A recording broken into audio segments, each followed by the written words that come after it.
Hello, this is Group 11 with a presentation on the economic importance of the Vitis vinifera species of grapes. Our group is composed of Abigail Carrillo, Daniela Montemayor, myself, Rosa Salgado, and Stephen Montes.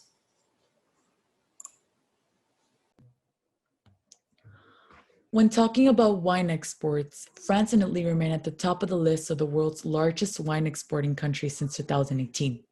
The Vitis vinifera grapes are commonly known as the red globe grapes. However, aside from being famously exported in Italy and France, are also greatly exported in China and Southeast Asia. The red globe grapes are grown outdoors and in warm areas with long growing farming seasons, for example, California and Australia.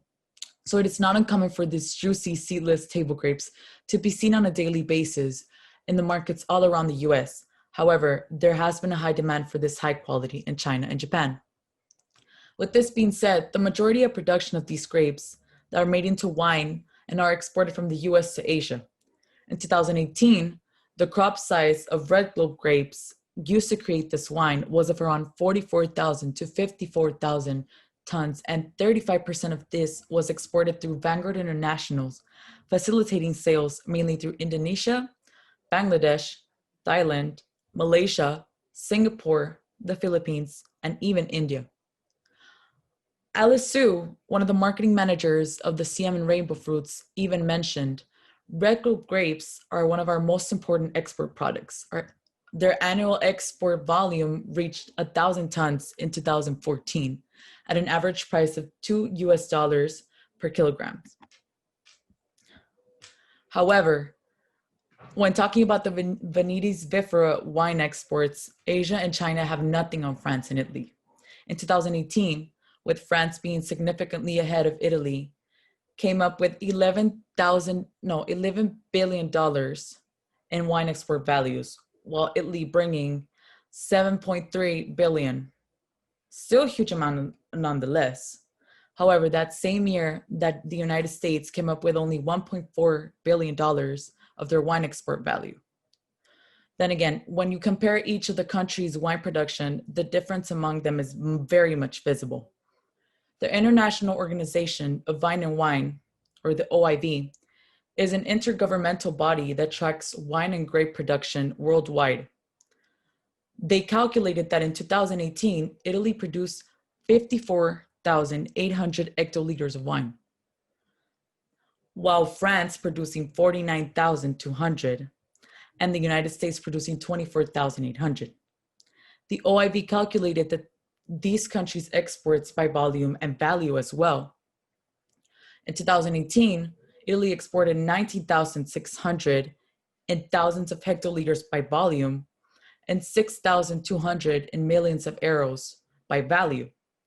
France exported 14,200 by volume, 9,333 euros in value, and the United States coming up short with exporting 3,500 by value and only $1,226 by value. One of the most common questions asked regarding this is, what are each of the countries' percent revenues? So as you can see in the revenue sections provided in our visual aid, the research on this current year, 2020, demonstrates how rapid the wine exporting market is changing and developing as time goes by.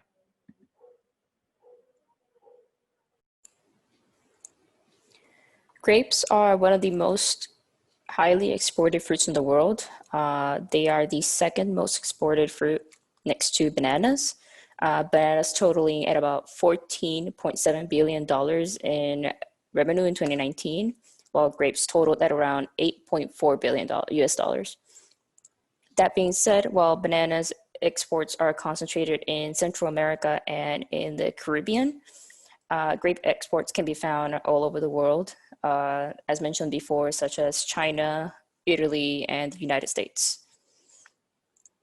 This has led us to believe that the main reason for banana exports might have to do with the lack of availability in other countries, while grape exports are more focused on obtaining different varieties of grapes from different parts of the world.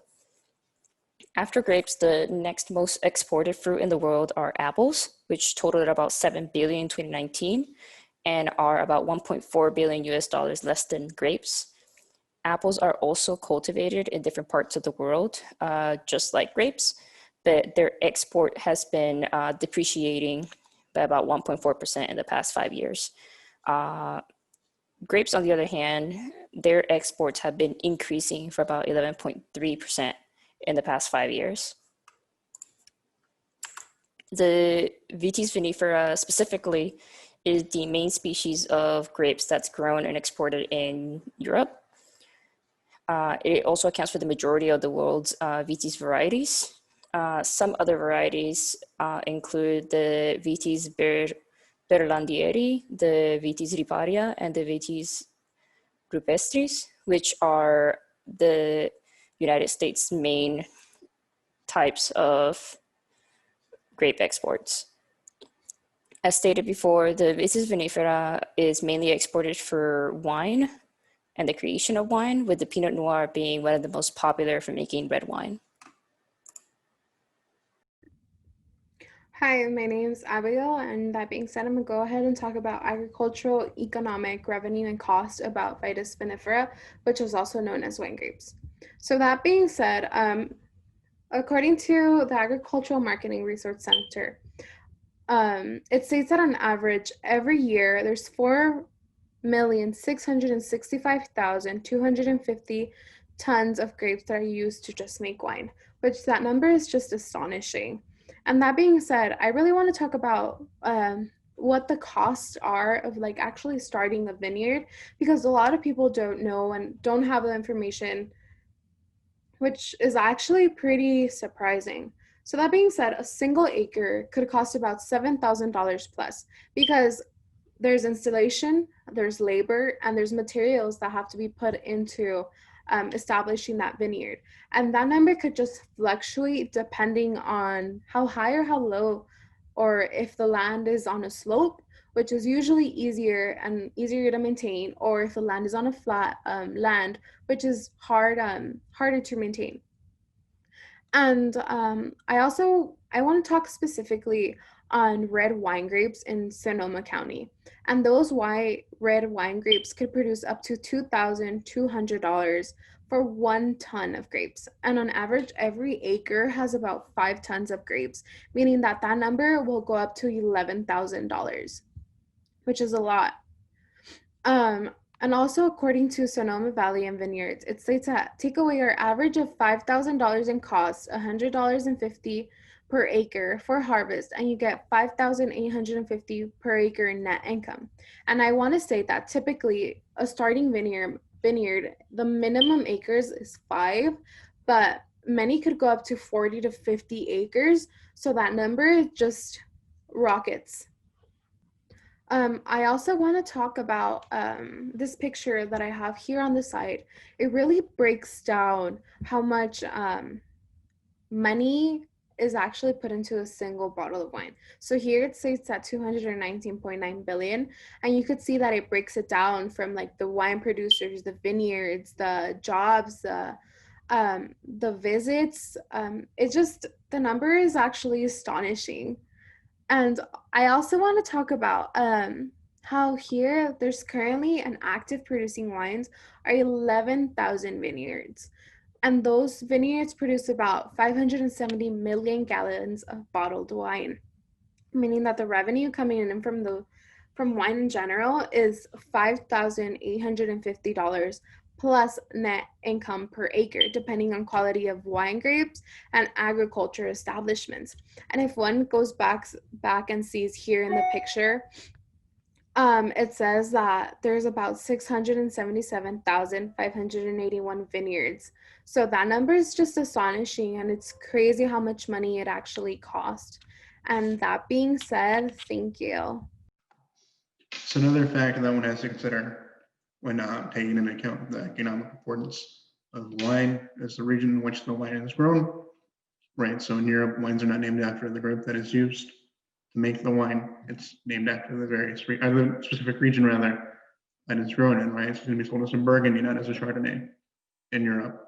And that's because that these regions are so famous that people know, like wine consumers know what the different regions, like the quality of the wine based on region. And this is because regions, they vary different factors from quality of soil, like type of soil, precipitation levels, sunlight, even acreage, because the larger, this isn't one-to-one, but the larger a region is, the more wine it's going to produce, which means it's not going to sell as high, just because there's more acreage, there's more wine. So the supply is going to be larger. So the price at which it's going to be charged for is less, right? But this also means that you can have two wines that are made from the same grape, but in different regions that are going to have completely different qualities and sell for completely different prices, right? So to demonstrate this, I did an experiment on vineyard.com, and I searched the search parameters for Pinot Noirs. I set the max price for $100. Now, ideally, I would have done comparison between regions of France with each other, but it wouldn't let you do it. It won't let you compare countries. So I selected California wines and French wines, set the maximum price to $100,